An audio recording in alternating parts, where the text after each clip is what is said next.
नमस्कार, आप देख रहे हैं वीकी न्यूज और मैं युधिष्ठिर उपाध्याय। भिखारी और आतंकी मुल्क पाकिस्तान की एक आदत हो गई है कि वो हमेशा संघर्ष विराम का उल्लंघन करते हुए रिहायशी इलाकों को निशाना बनाता है और गोलीबारी शुरू कर देता है, मगर हर बार भारतीय सेना के हाथों भाजपा की बुज़दिल फौज को मुंह की खानी पड़ती है, क्योंकि भारतीय शूरवीरों का शुरू से एक उसूल रहा है कि वो पहले से वो छेड़ते नहीं है, अगर दुश्मन ने छेड़ दिया तो फिर छोड़ते नहीं है। एक बार फिर से पाकिस्तान की कार सेना ने शनिवार सुबह से रविवार सुबह तक सेना की चौकियों के साथ रिहायशी इलाकों को निशाना बनाकर गोलीबारी की। कीरनी से बालाकोट तक 100 किलोमीटर से अधिक लंबी नियंत्रण रेखा पर पाकिस्तानी सेना ने नापाक हरकतों को अंजाम दिया। इससे मेडल सेक्टर में एक ग्रामीण और आधा दर्जन जानवर घायल हो गए। गोलीबारी में कई मकान क्षतिग्रस्त हुए, मगर भारतीय सेना की ओर से की गई जवाबी कार्रवाई में पाकिस्तान को भारी नुकसान उठाना पड़ा है। उसकी कई चौकियां के फरकच्चे उड़ गए और पाकिस्तानी सेना के 6 सैनिक गंभीर रूप से घायल भी हुए।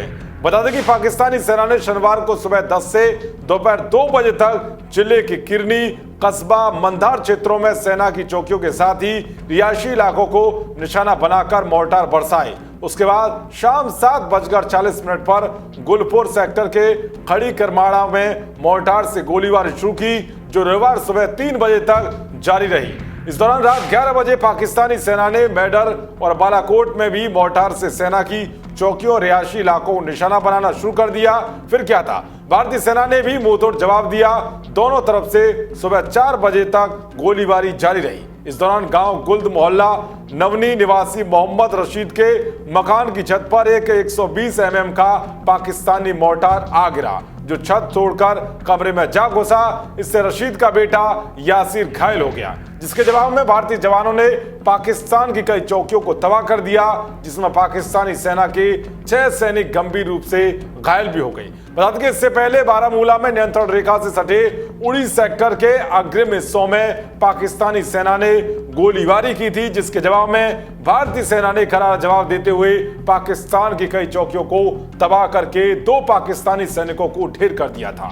8 मई को भी पुंछ सेक्टर में नियंत्रण रेखा पर पाकिस्तानी सेना ने भारतीय सेना के अग्रिम चौकियों और रिहायशी इलाकों में गोलीबारी की थी, जिसका जवाब देते हुए भारतीय सेना ने 4 पाकिस्तानी सैनिकों को मार गिराया था। और भारत की ओर से की गई जवाबी कार्रवाई में पाकिस्तान की 4 चौकियां पूरी तरह से तबाह हो गई थी। दरअसल जब से भारत ने जम्मू कश्मीर से अनुच्छेद 370 को समाप्त किया है, तब से ही पाकिस्तान ज्यादा बौखला गया है। कुख्यात आतंकी रियाज नायकू को मार गिराने के बाद से भी पाकिस्तान तिलमिला रहा है। पाकिस्तान को उसके कुकर्मों की सजा आए दिन भारतीय सेना देती रहती है, लेकिन यह आतंकी मुल्क अपनी औकात भूल जाता है। देश और दुनिया की तमाम खबरों को पाने के लिए देखते रहिए वीकी न्यूज। जय हिंद, जय भारत।